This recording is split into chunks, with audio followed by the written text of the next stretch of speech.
하나님의 말씀 창세기 15장입니다. 15장 7절에서 마지막 절까지 합독하시겠습니다. 조금 길지만 창세기 15장 7절에서 마지막 절까지 합독하시겠습니다.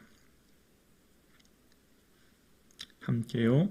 또 그에게 이르시되 나는 이 땅을 내게 주어 소유를 삼게 하려고 너를 갈대아인의 우르에서 이끌어낸 여호와니라.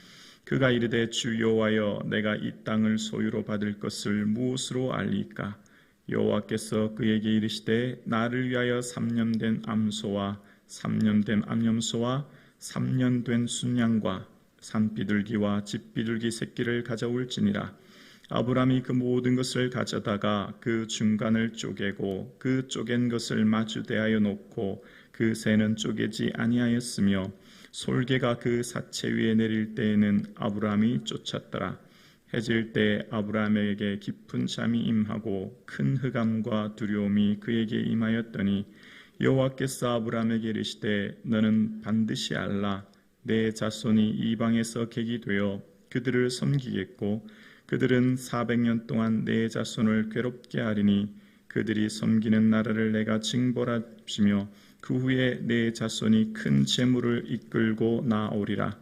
너는 장수하다가 평안히 조상에게로도 돌아가 장사될 것이요 내 자손은 4대 만에 이 땅으로 돌아오리니 이는 아모리 족속의 죄악이 아직 가득 차지 아니함이니라 하시더니 해가 져서 어두울 때에 연기나는 화로가 보이며 타는 횃불이 쪼갠 고기 사이로 지나더라. 그날에 여호와께서 아브람과 더불어 언약을 세워 이르시되 내가 이 땅을 애굽 강에서부터 큰 강 유브라데 강까지 내 자손에게 주려니 곧 겐 족속과 그니스 족속과 감몬 족속과 헷 족속과 브리스 족속과 르바 족속과 아무리 족속과 가나안 족속과 기르가스 족속과 여부스 족속의 땅이니라 하셨더라. 아멘. 할렐루야. 아멘. 우리와 함께 하신 주님을 찬양하며 경배합니다. 아멘. 믿음은 나의 환경과 여건이 내 생각대로 되지 않고 당장 하나님의 능력이 보이지 않아도 확신하며 나아가는 것이죠. 이 눈에 아무 증거 보이지 않아도 믿음으로 살아가는 것, 내 생각대로 내 방법대로 되지 않아도 하나님의 전능하심을 믿고 바라고 나아가는 것, 그것이 바로 믿음이죠. 그래서 아브라함이 바랄 수 없는 중에 바라고 믿었고 자기 몸이 백세나 되어 죽고 사라의 태가 죽은 것 같아도 믿음이 약하여지지 않았던 것처럼 오늘 저와 여러분에게도 이러한 믿음이 있기를 주의 이름으로 축원합니다. 하나님의 전적인 은혜이지요. 우리에게 부어주신 은혜입니다. 그래서 하나님께서는 아브라함의 그 믿음을 의로 여기셨고 하나님께서는 그에게 의로 여기셨음을 보게 되었습니다. 자, 그런데 하나님께서 말씀하신 그 일에 대해서 아브라함이 뭐라고 하냐면 7절에 보면 8절이군요. 하나님께서는 내 땅을 줘 소유를 삼겠다라고 하시면서 8절에 보면 그가 이르되 주 여호와여 내가 이 땅을 소유로 받을 것을 무엇으로 알리까? 라고 질문합니다. 그러니까 하나님 정말 이 땅을 저에게 그리고 저 후손들에게 주신다고 말씀하셨다면 어떻게 알 수 있나요? 징표를 좀 보여주세요. 이제 이런 의미로 얘기하는 거예요.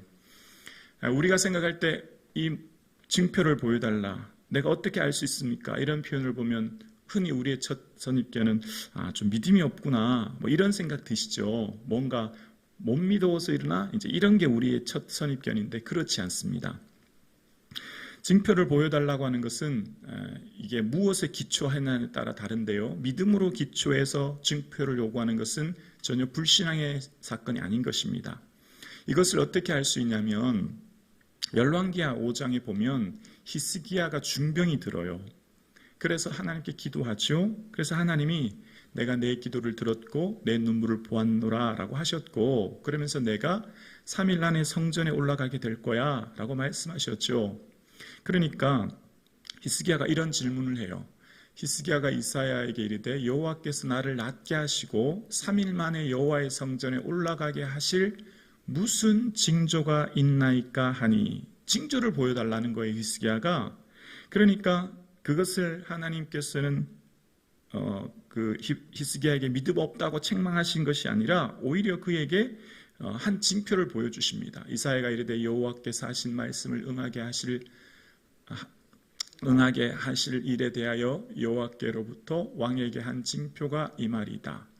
한 징표를 보여주시는 거예요. 그래서 해 그림자가 10도 뒤로 물러가게 하는 것, 그게 이사야에게 보여주신 징표였거든요.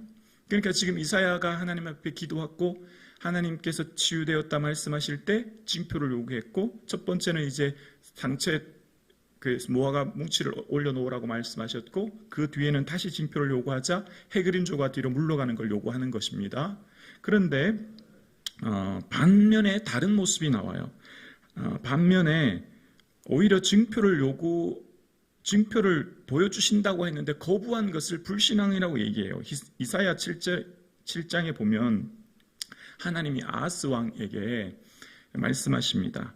너는 7장 11절에 보면 너는 내 하나님 여호와께 한 징조를 구하되 깊은 데에서든지 높은 데에서든지 구하라 하시니, 오히려 하나님이 징표를 구하라고 하십니다. 근데 어떻게 하냐면 아하스가 이르되 나는 구하지 아니하겠나이다, 나는 여호와를 시험하지 아니하겠나이다 한지라 라고 이야기합니다. 오히려 아하스 왕이 하나님 저 징표 구하지 않을래요, 하나님 시험하지 않을래요, 이 모습이 더 겸손해 보이고 더 믿음이 있어 보이지 않습니까? 그렇지 않아요. 아하스 왕의 그런 모습에 대해서 하나님이 내가 사람을 괴롭히고 그것을 작은 일로 여겨 또 나 여호와를 괴롭히라 하느냐라고 하시면서 하나님의 인내를 시험하려 하느냐라고 하면서 오히려 아하스 왕을 책망하는 모습이 나오는 거예요. 그러니까 우리의 일반적인 상식하고는 조금 다르죠. 뭔가 징표를 보여달라고 하면 불신앙인 것 같고 하나님을 믿고 나갑니다라고 하면 더 믿음이 있을 것 같은데 그렇지 않다는 거예요. 그러니까 징표를 요구할 때 그 기준이 믿음의 기초에서 우리 하나님은 전능하시고 능력이 있어서 이런 일도 이루실 수 있는 분인 것을 저는 확실합니다. 하나님, 그래 제 연약한 믿음 아시죠? 제가 신앙이 연약해서 흔들릴 때가 많아서 하나님 이루실 징표, 뭔가 이정표를 주시면 그것을 가지고 나아갈 때 내 신앙이 흔들리거나 혹은 신앙의 슬럼프에 빠질 때 신앙을 회복할 수 있사오니 제게 징표를 보여주세요. 이런 믿음인 거예요.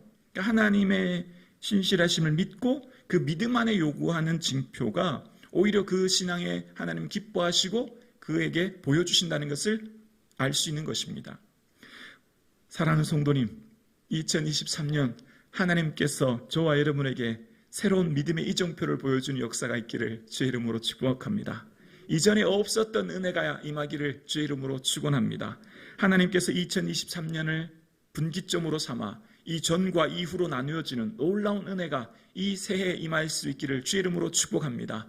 하나님께서 살아계심을 간증하는 해, 하나님의 능력을 체험하는 해, 성령의 권능을 더불어 능력을 힘입어 나의 삶이 새로워지는 해, 그 해가 되어질 수 있기를 주의 이름으로 축원합니다. 하나님께서 나의 삶의 새로운 이정표와 능력과 권능과 은사들과 역사들을 보여주셔서 하나님께서 살아계시는구나, 내 삶에 간증하고 예수 복음 증거하는 놀라운 해가 되어질 수 있기를 주의 이름으로 축원합니다. 그래서 여러분의 삶 가운데 하나님의 성령이 임재하심으로 말미암아 더 이상 머뭇머뭇하거나 믿음이 연약해지거나 믿음이 슬럼프에 빠지는 삶이 아니라 하나님의 믿음 앞에 신앙이 진보하는 그런 믿음이 있어질 수 있기를 주의 이름으로 축원합니다. 그럴 때 하나님께서는 징표를 보여주시죠. 언약을 체결하십니다. 우리로 말하면 무슨 아파트 살 때 무슨 부동산 계약서를 체결한다고 할까요? 그런 격이 되는 겁니다. 언약을 세우는데 여기서 언약을 세우다라고 하는 원어의 뜻은 쪼개다라는 의미가 있습니다. 쪼개다. 이게 무슨 말이냐면 이때 당시 언약을 체결하면 언약을 체결한 후에 반드시 언약식이 따라오는데 그 뒤에 언약식은 동물을 둘로 쪼개는 겁니다. 예를 들면 황소 같은 것도 둘로 완전히 쫙 쪼개는 거예요. 그럼 엄청난 피가 흐르고 동물의 사체가 모습을 보게 되지 않습니까? 그러면 언약을 체결한 사람이 그 사이로 중간을 지나가는 겁니다. 왜냐하면 우리가 언약을 체결했으니 당신이나 나나 둘 중에 한 명 언약을 깨트리면 이처럼 쪼개질 거라는 거예요. 이처럼 이렇게 된다는 의미를 말하는 것입니다. 그래서 하나님께서는 이제 언약을 체결하는데 9절 10절에 보면 여호와께서 그에게 이르시되 나를 위하여 3년 된 암소와 3년 된 암염소와 3년 된 순양과 산비둘 위와 집비둘기 새끼를 가져올지니라. 아브라함이 그 모든 것을 가져다가 그 중간을 쪼개고 그 쪼갠 것을 마주 대하여 놓고 그 새는 쪼개지 아니하였으며 라고 말씀하시죠. 이제 언약식의 모습이 실현되는 것을 보게 되어집니다. 하나님께서 행하신 이 언약이 실현되어지고 이 쪼갠 것을 마주 대하고 이후에 보면 햇불이 지나감으로 완전한 언약이 진행되어져요.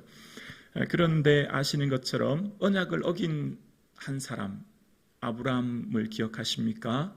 아브라함은 기다리지 못하고 이후에 이스마엘을 놓게 되어지는 것을 보게 되었습니다.